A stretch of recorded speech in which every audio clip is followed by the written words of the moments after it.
টঙ্গীতে তাবলিগ জামাতের জুবায়ের ও সাতপন্থীদের মধ্যে সংঘর্ষে ৩ জন নিহত ও শতাধিক আহত হয়েছেন। এই ঘটনার পর থমথমে অবস্থা বিরাজ করছে টঙ্গীতে। ঘটনার উস্কানিদাতা হিসেবে জুবায়েরপন্থীদের মৃত্যুর দায় নিতে হবে বলে সংবাদ সম্মেলন করে জানিয়েছে সাতপন্থীরা। ঘটনায় দুঃখ প্রকাশ করে মাঠ ছেড়ে দেওয়ার ঘোষণা দিয়েছেন তারা। আর এদিকে সবাইকে ইজতেমার মাঠ ছাড়ার নির্দেশনা দিয়েছে সরকার। পরবর্তী নির্দেশ না দেওয়া পর্যন্ত নিষিদ্ধ থাকবে যে কোনো সভা সমাবেশ। বিশ্ব ইজতেমার আগে আগামী ২০ ডিসেম্বর থেকে ৫ দিনের জোর ইজতেমা করার জন্য সাদ অনুসারী মুসল্লিরা ইজতেমা ময়দানে প্রবেশের চেষ্টা করছিলেন।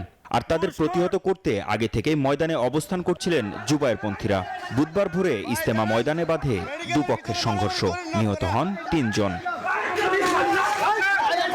ঘটনার পর থেকেই থমথমে পরিস্থিতি বিরাজ করছে ইজতেমা মাঠ জুড়ে। মাঠে অবস্থান নিয়েছেন জুবায়েরপন্থীরা। পরিস্থিতি নিয়ন্ত্রণে পুলিশের পাশাপাশি কঠোর অবস্থান নিয়েছে যৌথ বাহিনী। জুবায়েরপন্থীরা সংবাদ সম্মেলনে অভিযোগ করেন, তাবলিগ জামাতের সুনাম ক্ষুণ্ণ করতেই এ হামলা। শান্তির প্রস্তাব দিয়েছি, সন্ধির প্রস্তাব দিয়েছি, ঐক্যের প্রস্তাব দিয়েছি, কোনো কিছুতেই সাড়া পাইনি। পরে আমরা একসাথে অন্তত বৈঠকের প্রস্তাব দিয়েছি, তাতেও কাজ হয়নি। সরকার দুই পক্ষকে চিঠি দেওয়ার পরেও আমরা উপস্থিত হয়েছি, তারা উপস্থিত হয়নি। তাবলিগ জামাতকে রাজনৈতিক হাতিয়ার হিসেবে ব্যবহার বন্ধের জোর দাবি জানান ধর্মপ্রাণ মুসলমানরা।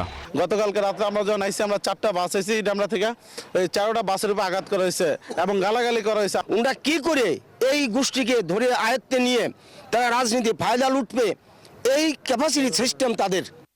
এদিকে দুই পক্ষকে নিয়ে স্বরাষ্ট্র মন্ত্রণালয়ে বৈঠক করেছেন স্বরাষ্ট্র উপদেষ্টা। ঘটনায় দুঃখ প্রকাশ করেন সাতপন্থীরা। অতীতে আমরা সরকারের সমস্ত কথা রেখেছি, এইবার আমরা সরকারের এই কথাটাকে সম্মান করছি। আমরা কোনো রকম সমস্যা তৈরি না হয় শান্তিপ্রিয় দল হিসেবে আমরা সেটাকে ছেড়ে দিচ্ছি। মাঠ ছেড়ে দেওয়ার জন্য আমি আমাদের সাথীদেরকে বলছি এবং যারা আছেন সাধারণ জনগণ তাদেরকে বলছি। এই ঘটনাকে কেন্দ্র করে কাকরাইল মসজিদেও উত্তেজনা বিরাজ করছে। মাহমুদ হাসান, নিউজ 24, ঢাকা।